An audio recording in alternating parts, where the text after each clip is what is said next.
আর যারা সাবস্ক্রাইব করেছো thank you so much.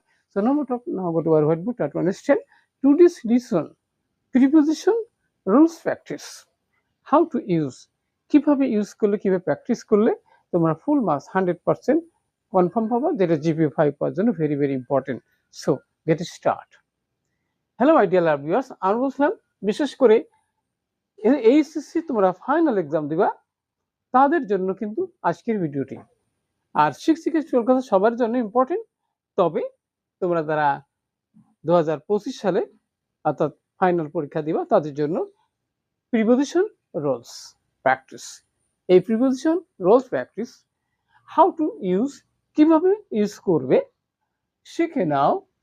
কি shortcut tips and tricks for GPA 5 goal. তোমাদের সবার কিন্তু জিপিএ 5 পাওয়ার লক্ষ্য আছে।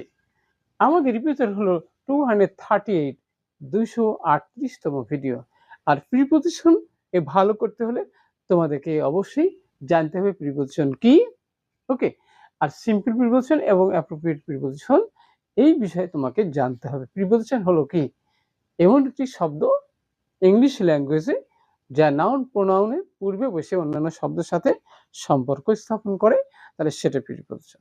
আর প্রিপোজিশনের দুইটা মোস্ট ইম্পর্টেন্ট বিষয় রয়েছে, সেটা সিম্পল অ্যান্ড অ্যাপ্রোপ্রিয়েট প্রিপোজিশন।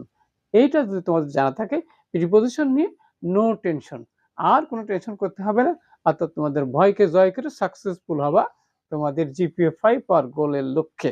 তাহলে চলো আমরা স্টেপ বাই স্টেপ বিষয়টি আলোচনা করব, আর জানতে সঙ্গে থাকবে, নো স্কিপ। আর ভিডিওটি কেমন লাগলো অবশ্যই লাইক শেয়ার করে দেবে, ওকে। তাহলে দেখো বন্ধুরা, যে এখানে লোনাস ওয়াজ মিসিং ক্যাট, একবার গেছে লোনার যে বিড়াল ছিল, ক্যাট ছিল, সেই ক্যাটটি হারিয়ে যায়, মিসিং হয়ে যায়।